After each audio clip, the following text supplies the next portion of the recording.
Right, so the funny thing about this leak, if you can call any of this funny, is that it finally puts in writing what a lot of people have been saying for years, but were dismissed as conspiratorial for even hinting at it. Because if you'd told anyone a decade ago that the convicted trafficker Jeffrey Epstein, a former Israeli prime minister, the Rothschild banking dynasty, and the world's most notorious offensive cyber industry were all turning up in the same email chain, well, they'd have laughed it off as internet nonsense, wouldn't they? And yet here we are, with various reports all coming out, all holding pieces of the same puzzle. The surprise isn't that these people knew each other, the surprise is that the documents are surfaced at all, and that they show exactly the kind of pipeline everyone was told didn't actually exist.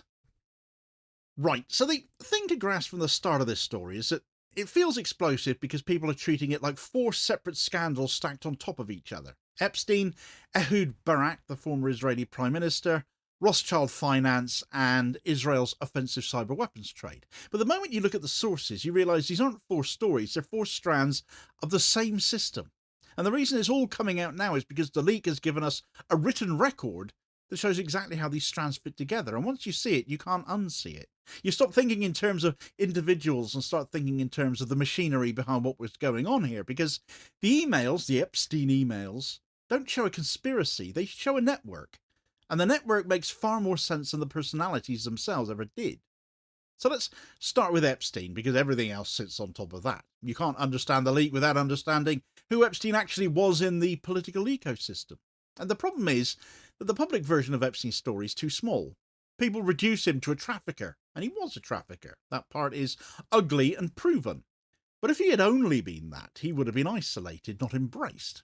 The bigger truth, the one that various news outlets have been documenting, is that Epstein built a network of influence that survived a criminal conviction because his role was more than social. He was a broker. He was a connector. He was the person powerful people went to when they wanted an introduction they couldn't make themselves, or when they needed funding from someone who didn't want their fingerprints on it.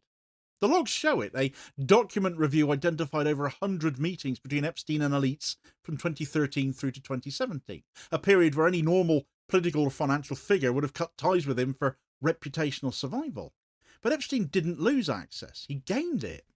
That only happens if you're offering something more valuable than the cost of being seen with you. And in Epstein's case, the value he offered was discretion, influence, and introductions across sectors that don't normally overlap. Academia, politics, finance, intelligence, emerging tech. When a man like that is still meeting high-level actors after a conviction, it's because he's structurally useful, not socially tolerated. And that's the key to understanding why the leaked emails place him exactly where he appears, as the go-between linking Ehud Barak and Ariane de Rothschild.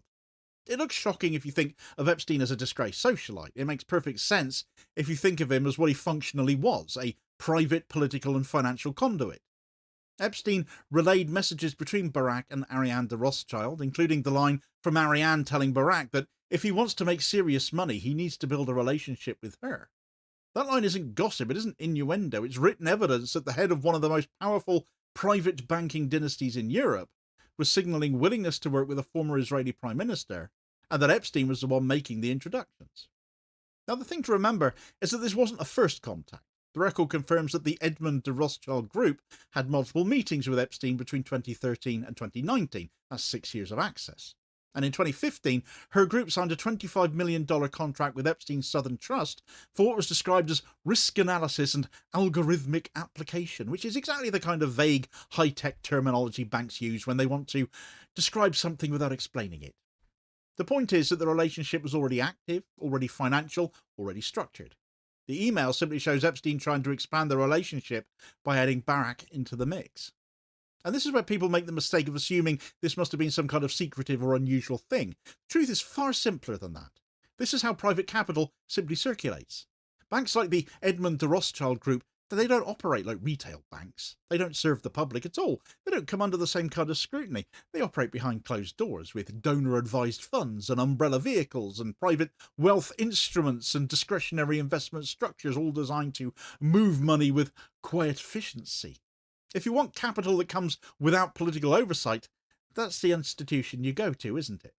And if you're a high-ranking political or military figure who wants to monetize expertise that came from state service, well, you don't go through the official channels. You go through people who understand that kind of discretion that is needed, and Epstein very much understood that. Rothschild private banking understood it too, and Barak needed it. Which brings us to the second strand, which is Ehud Barak himself. And the thing you see immediately with Barak is that he is not some passive figure who somehow got dragged into Epstein's orbit. He's been in that orbit for decades.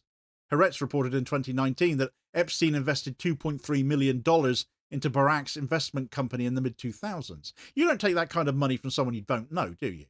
And you don't forget someone who bankrolls your ventures either. So when Barak showed up in these emails years later asking Epstein about cybertech opportunities and the recruitment of people from Unit 81, that's not out of place, that's continuity. That's an old relationship being activated for a new purpose. Now consider who Barak was and what he represented. As a former Prime Minister and former Defense Minister of Israel, he sat on top of the state's most sensitive intelligence and military structures. He oversaw units that later became the backbone of Israel's offensive cyber industry. When he leaves government and steps into private tech, he isn't entering a different world, he's stepping sideways into a commercial extension of the state. His involvement with Reportee, later renamed Carbine, fits perfectly into that pattern. Carbine markets itself as an emergency services platform, but its core is geolocation and data access technology built by people connected to Unit 8200, Israel's shady and secretive signals intelligence agency, whose alumni populate Israel's cyber export sector and, of course, have gone on to work elsewhere in places like Meta. And this is where the Pegasus context comes in. People forget the scale of Israel's cyber export problem because they get hung up on NSO as if it were just one company that went rogue. But the Pegasus project confirmed that NSO spyware had been deployed against around 50,000 phone numbers worldwide. Its use was documented in at least 50 countries, targeting journalists, dissidents, political opposition figures, and human rights activists. And there have been multiple follow-up investigations showing other Israeli companies, such as Kandiru, a company that shares its name with an Amazonian fish that does deeply unpleasant things to you if you happen to pee in the river, were running similar tools as well. The reason this matters to Barak is that he comes from the ecosystem that produces the talent these companies rely on. So when the leaked emails show Barak discussing startups staffed by Unit 81 veterans, well, the implication is obvious, or should be. He was trying to build or finance the next generation of exactly the kind of offensive tech that Israel has already been exporting. And this is the part where the strands start to converge, because Barak does not go looking for funding through public channels. He does not apply for state grants. He does not open discussions with Israeli institutions that would require transparency. He goes straight to Epstein, who then goes straight to the Rothschild bank. And that decision tells you everything. It tells you that Barak wanted capital that wasn't scrutinized. It tells you he wanted partners who understood secrecy. And it tells you he wanted to commercialize intelligence-adjacent expertise without the Israeli state being publicly involved. And now you can see why the leaked emails matter, can't you? Because the leak isn't revealing that Barak wanted to build cyber tools. We already knew he was involved in that space. It isn't revealing that Epstein connected powerful people. We already knew that too. It isn't revealing that Rothschild Banking did business with Epstein. We already had that in black and white as far back as 2019. What the leak reveals is that these three strands were not separate. They were all part of the same pipeline. And the only reason we are seeing it now is because the Barak inbox dataset was hacked, captured and published. And once those messages exist, once the written record is out there, the line between private capital, ex-state military expertise and compromised intermediaries becomes impossible to deny. So here's the thing. Nothing about the leak is surprising if you already understand the way Israeli offensive cyber technology is built and funded. The state trains the operatives. The operatives leave the state and build private companies. The companies need capital. Capital does not come from Israel alone. It comes from private foreign banks, offshore vehicles, discrete intermediaries, and networks that understand both the value and the sensitivity of offensive technology. And the leak shows Barak trying to tap exactly that structure. This is the point most people miss, and it's why we need to pause on it before moving on to the other strands. The emails don't show Epstein, Barak, and Rothschild conspiring. They show them behaving normally within the logic of the system that they occupy. Epstein connects, Rothschild funds, Barak builds, and the Israeli cyber industry monetizes military expertise outside democratic oversight. That's the structure, that's the point. So now we get to that third strand, which is Israel's offensive cyber industry itself. Because if you don't understand the nature of that ecosystem, you miss why the Barak-Epstein-Rothschild alignment is such a clean fit. Israel hasn't just built a strong cyber sector, it has built the most notorious offensive cyber export model on earth. And this didn't happen in secret. It happened in daylight through companies whose abuses have been documented by investigative outlets across the world. Pegasus wasn't an outlier, it was the flagship.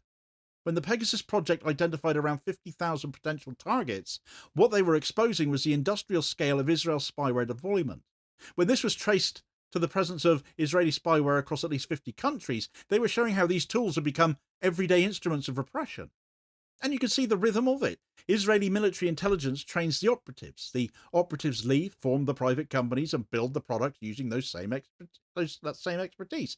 And these products are then sold to governments, often through opaque intermediaries, offshore companies, shell structures that leave political responsibility floating somewhere between the state, the company, and the client.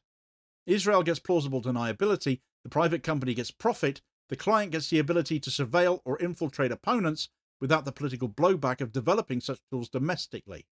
And the global rights community gets another funeral, or another court case, or another investigative report showing how spyware was used to ruin someone's life. That's the model. Now, when you understand that model, Barak's presence in this ecosystem stops looking like a curiosity and starts looking like continuity. He's the embodiment of the pipeline. The state official stepping into private tech, monetizing intelligence-adjacent capabilities, drawing talent from units like 8200 and 81, and bringing in external capital to fund tools that operate in the shadows.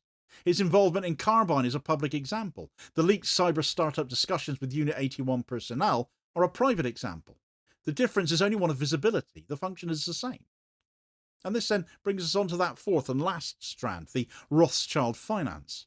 And before anyone starts getting distracted, this isn't about myth. This isn't about conspiratorial fantasy.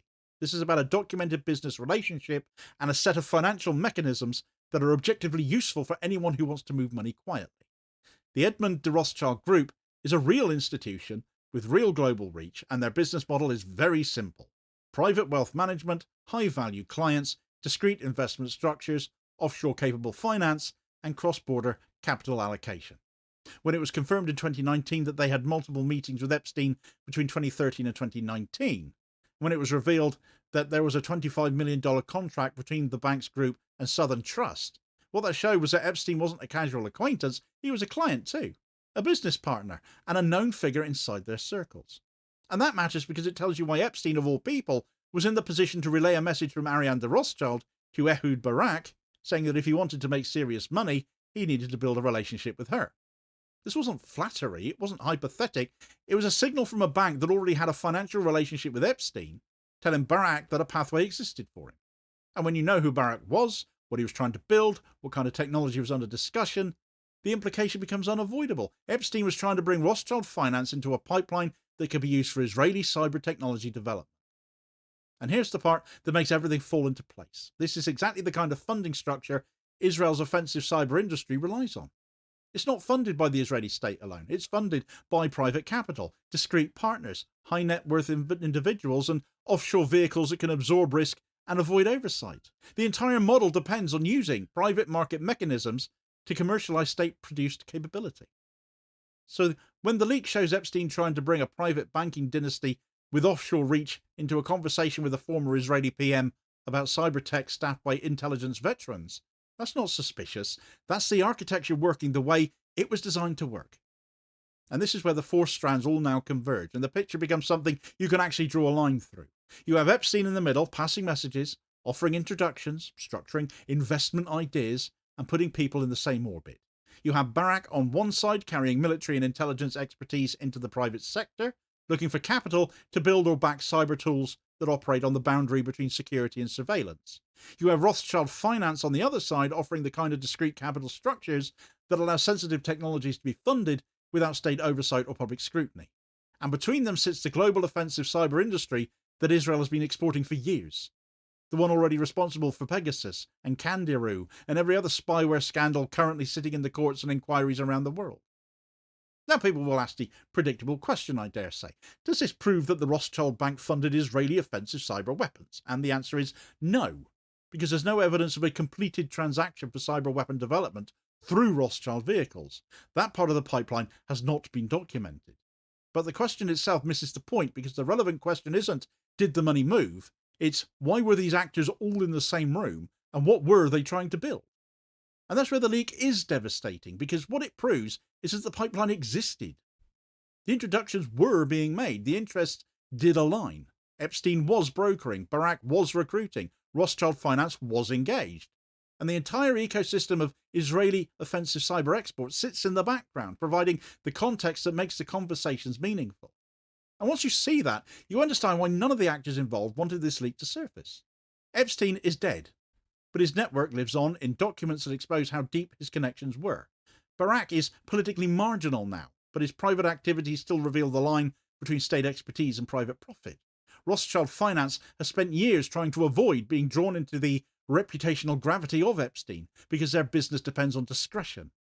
And Israel is still dealing with the fallout of Pegasus, with governments and courts across the world investigating how Israeli spyware was used against activists and political opponents. None of these people want to be seen in the same orbit as each other, but they were. And now the emails prove it. So the consequence is simple. You don't need to claim a conspiracy here. You don't need to pretend the leak shows more than it does. You just need to follow the structure the leak makes visible. Epstein connected the political world, the financial world, and the intelligence-adjacent tech world. Barak carried state knowledge into the private market. Rothschild finance offered discrete cross-border capital. And Israel's cyber industry provided the tools and talent that made the whole arrangement valuable. And once you see the machinery, you understand the politics. And the politics is this: the offensive cyber weapons that have been wrecking democracies across the world are not the byproduct of rogue actors. They're the commercial offspring of state intelligence, private finance, and compromised intermediaries, all working in sync. So here's the verdict. The emails don't prove the money was deployed into cyber weapon development, but they don't have to. What they prove is that the network existed, the actors were aligned, and the structure was already in place. And once you see the structure, you see the truth that sits underneath all of this. The leak hasn't revealed a scandal here, it's revealed the business model behind the scandal. And the business model has been working exactly as it was intended to. Of course, nobody is mentioned in the Epstein emails more than Donald Trump is. And while he might think he's playing it clever by now saying the full Epstein files should be released, he might well regret that if he's the number one name in the emails. How much more may we learn if Donnie doesn't double-cross us all on this and walk back on it? But to get the details of what we learned most recently right here, please do also hit like, share and subscribe if you haven't done so already, so as to ensure you don't miss out on all new daily content, as well as spreading the word and helping to support the channel at the same time, which is very much appreciated, holding power to account for ordinary working class people, and I'll hopefully catch you on the next one. Cheers, folks.